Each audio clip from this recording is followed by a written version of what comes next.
Aula de número 32.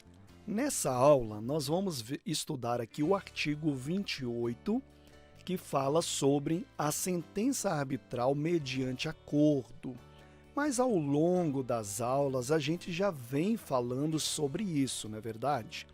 Eu acredito que você já compreendeu bastante sobre o assunto, que tem que buscar um acordo.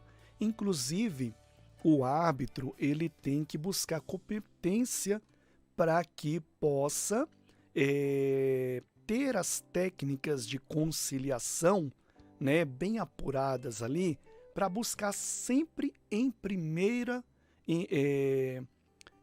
lugar, isso mesmo, a conciliação. E aqui no artigo 28, nós vamos ver exatamente sobre esse assunto. Vamos lá, então?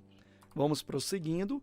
Artigo 28 diz o seguinte: se no decurso da arbitragem as partes chegarem a acordo quanto ao litígio, o árbitro ou tribunal arbitral poderá, a pedido das partes, declarar tal fato mediante sentença arbitral, que conterá os requisitos do artigo 26 dessa lei. O que tem no artigo 26? A gente já estudou. Eu vou abrir aqui só para abrir mesmo, mas a gente já estudou o artigo 26, que diz o seguinte, olha só. Abri a lei aqui e vamos lá no artigo 26 para ver o que diz aqui. Olha aqui, são requisitos obrigatórios da sentença arbitral. Já tem uma aula específica para esse artigo 26, é só voltar lá e você vai ver quais são os requisitos obrigatórios para você emitir ali, proferir uma sentença arbitral. Eu só coloquei só para a gente ver, porque aqui fala do artigo 26 que se no decurso da arbitragem, ou seja, esse decurso aqui é no momento em que está sendo feita ali a reunião para solucionar o litígio. Então, o árbitro nessa reunião, ele está buscando solucionar a princípio como?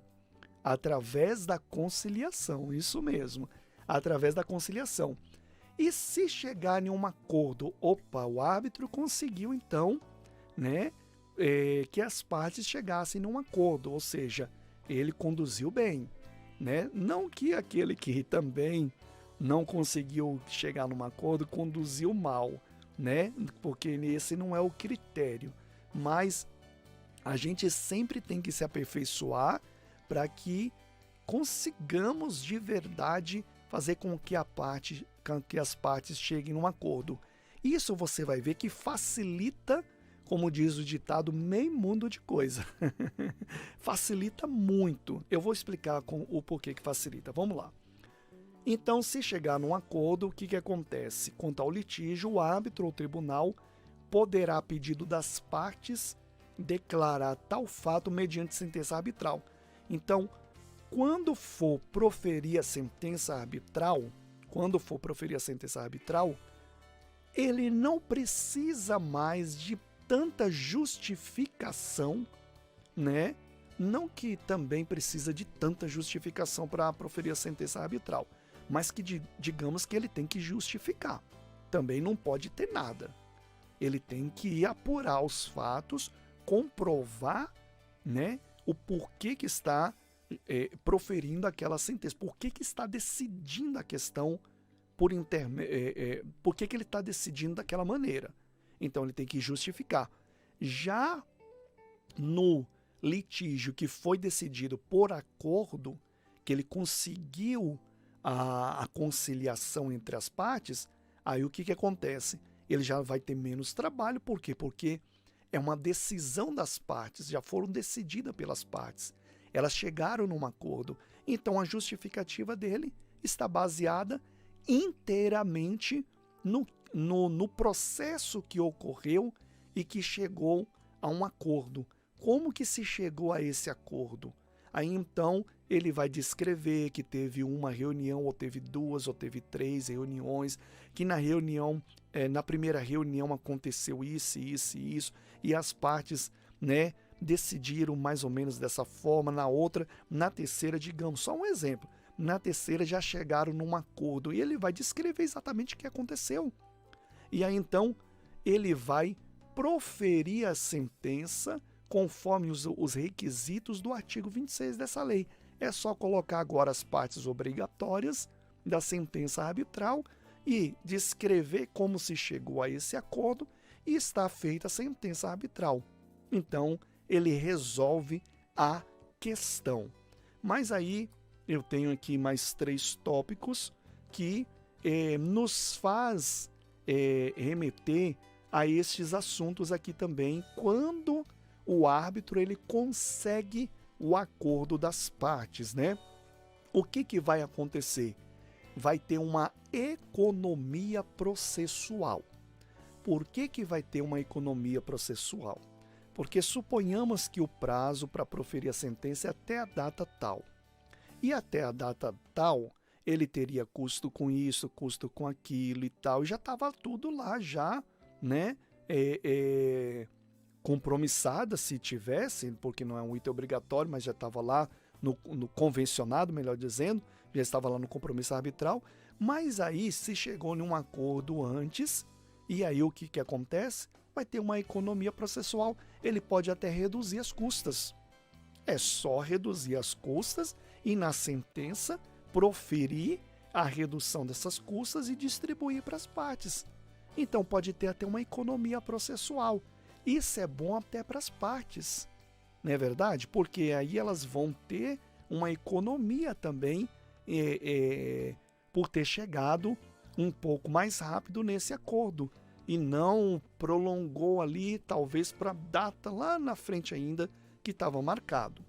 A gente também tem a celeridade do processo arbitral, né? Então algo que poderia demorar agora está solucionado mais rápido. Então, até essas questões aqui têm que ser levadas à reflexão das partes. Não que você vai falar exatamente isso daí, mas você vai, digamos que de modo ali, implícito ali, né? Trazer a reflexão que uma solução mais rápida faz com que todos sejam beneficiados. Então essas questões têm que ser levadas em conta também, né? A sentença arbitral menos complexa. Então é o que nós estamos falando aqui. O artigo 28 fala o seguinte: se chegou num acordo, então a sentença arbitral vai ser mediante esse acordo. Então a gente tem uma sentença menos complexa também. Então já não vai ter mais aqueles fundamentos que poderiam o árbitro demandar um trabalho ali para justificar. Volto a dizer, não que toda sentença dê muito trabalho, mas também não pode ficar vazia. Tem que ser justificada. Então a gente tem economia processual, tem que se levar em conta a celeridade do processo e também temos uma sentença que ela fica menos complexa. Então, o artigo 28 trata exatamente disso. Se acontecer de chegarem num acordo quanto ao litígio, o árbitro, a pedido das partes, vai declarar tal fato mediante sentença. Então, ele declara que teve o acordo mediante sentença, ou seja, já finalizando o processo. Acabou o processo arbitral. E aí, então, combinado ali com as partes, vai se chegar no deferimento final da sentença e pode-se envolver as outras questões também que foram mencionadas aqui, até mesmo as custas também podem ser um objeto de benefício para as partes também, tá bom? Vamos prosseguindo então, vamos para a nossa próxima aula.